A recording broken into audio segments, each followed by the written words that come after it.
Hey y'all, it's Heel Heat time. Hi everybody and welcome to Heel Heat. My name is George Coles and this is our Ring of Honor show for the week. Let's jump right into it.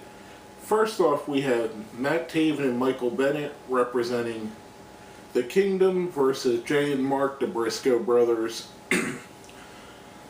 Before we could get the match started, they start off with a wild brawl to the outside of the ring. They go to commercial. When we come back, the match finally starts. Some decent, solid back and forth action, as would to be expected from these four guys, four of the top guys in the company, in my opinion.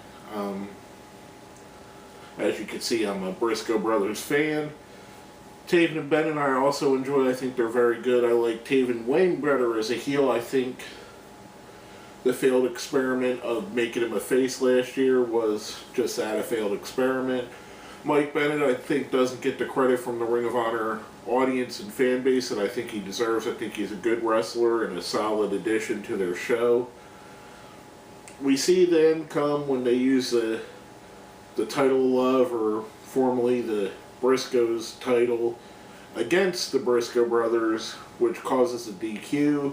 Maria comes in, and as before, we see where the Decade kind of tries to use the numbers game to gain an advantage. However, the Briscoes had an ace in the hole.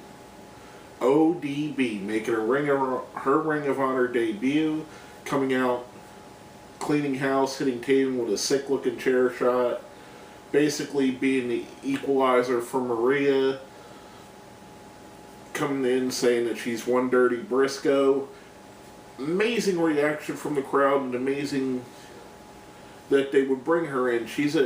ODB's a very underrated women's wrestler. She's damn good at what she does.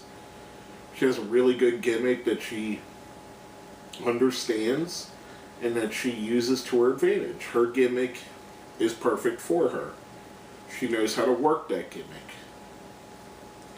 I think she's going to be something that'll be a great addition to the show and a great addition to the Briscoe brothers as someone to face off against Maria Kanellis.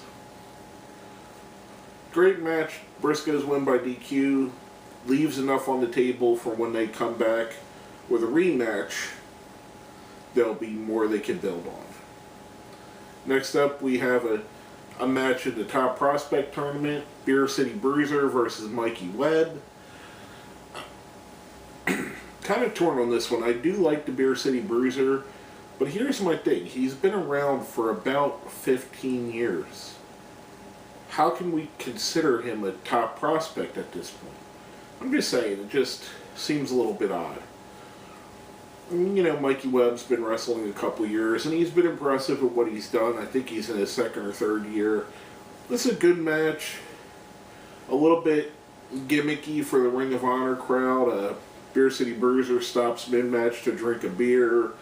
The announce team talk about how he smells like a brewery.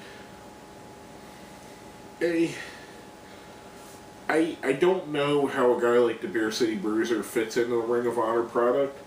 However, them expanding their product, we may start seeing guys like this. Guys like Hanson and Rowe coming in last year weren't exactly in the Ring of Honor feud, or in the Ring of Honor mold.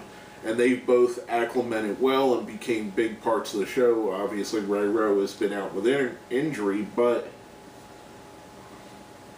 even before that, they became big parts of the show as a tag team and as singles themselves.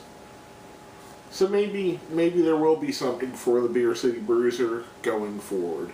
Even a guy like Necro Butcher, who was in Ring of Honor for a time, I never really seen how he fit into the Ring of Honor style. So, I mean, not saying that Necro is bad or Beer City Bruiser is bad. They're both good talents. I just think they're not fit for the Ring of Honor style. Both of them in other federations, CZW, even other companies that aren't necessarily strictly in-ring wrestling, is the selling point. I think both would do well. Both would do great in the WWE or in TNA, I think, in my opinion.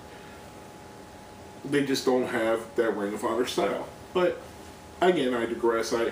I don't really want this to come off as being negative about the Beer City Bruiser. I think he's a good talent. I just don't know he fits their style.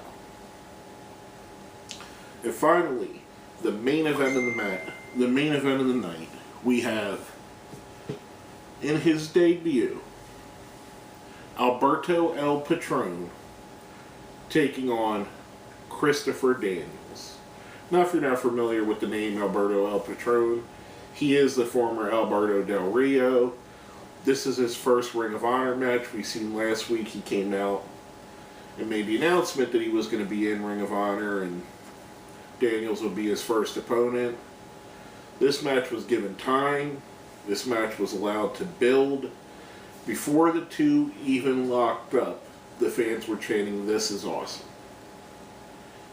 This is what you get when you get two wrestlers that are on the level of Christopher Daniels and Alberto El Patron. Two of the top wrestlers in the world, two of the top talents in the world, stepping into the ring and putting on a master class on what a wrestling match should look like. Now, is this going to win Match of the Year? Probably not. Is this going to be, 5 years down the road? Are you going to tell your kids or your grandkids or whatever that this match is one of your favorites? You might actually. This match is everything that's right about professional wrestling.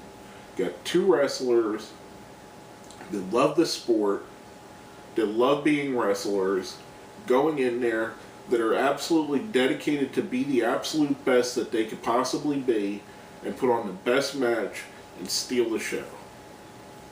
And they definitely did. Alberto El Patron picks up the win with the cross arm breaker, and as we seen through the match, he worked on the arm, thus setting it up. Here's my views on this before I go a little bit further and discuss what happened after the match.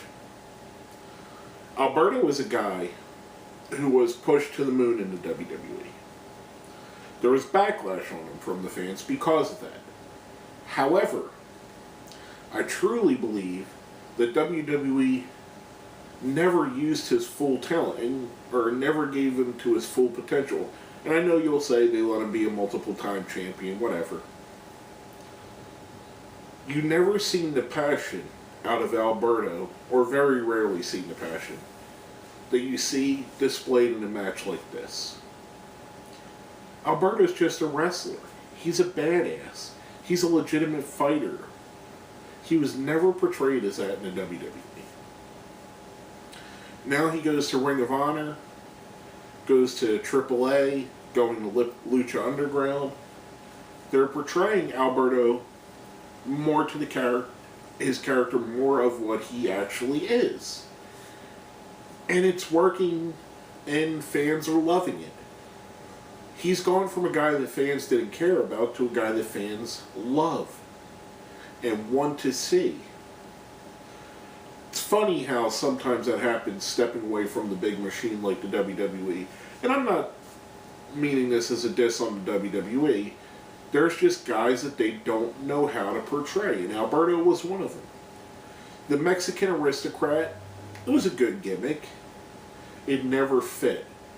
It felt like Alberto was playing a role. It didn't feel like it was really Alberto. Alberto, the wrestler, Alberto, the face who has all the fans behind him, feels like it fits. Feels like it's made for him. And going on from that little diatribe, after the match we see Jay Lethal come out, who, if you watched the show last week, when Alberto was talking about challenging Jay Briscoe, Lethal felt that he was being disrespected, feeling that he is the best champion in Ring of Honor. So we got to see a little bit of that. As they do their thing, Jay Diesel and Truth Martini came out and attacked Alberto from the back. However, they get ran off by Kaz and Daniels, thus showing the faces, Kaz, Daniels, and Alberto standing strong to end the show. Very solid show from beginning to the end. I liked all three of the matches. I know I sound a little bit negative on the Top Prospect tournament, but it was a good match. Trust me. I thought this was fun. I thought we have new characters coming into Ring of Honor, whether it be through the Top Prospect Tournament or already established stars like Alberto and ODB coming into the company. I think Ring of Honor is hitting a stride, and they're starting to be a place where all the top talent in the world, and they've always been that, all the top talent in the world is really being in Ring of Honor, or is coming to Ring of Honor soon. Guys like El Patron, AJ Styles, Christopher Daniels. These are some of the top wrestlers in the world. In a few months, New Japan's going to send their contingency. Okada, Tanahashi, Nakamura. You got them in Ring of Honor now. I mean, so you're really seeing the best wrestlers in the world are wrestling for Ring of Honor. And it really makes the shows interesting and fun. Now, before we get off the subject and go too far on a tangent, we're going to go into our ratings. Now, if you've seen our show before, you know we have a 1 to 5 scale, 1 being the worst, 5 being the best. And I think you're going to guess by the tone of how excited I am about this. I'm giving the whole show a 5. I thought it was a great show from beginning to end. I loved everything about it. I think it's great. New talent being introduced into an already good product and introduced in proper ways. I think it's awesome. I think going forward, Ring of Honor is really building momentum, really making that push to be the number 2 company in all of America, in my opinion. But basically, that's all I have to say about that.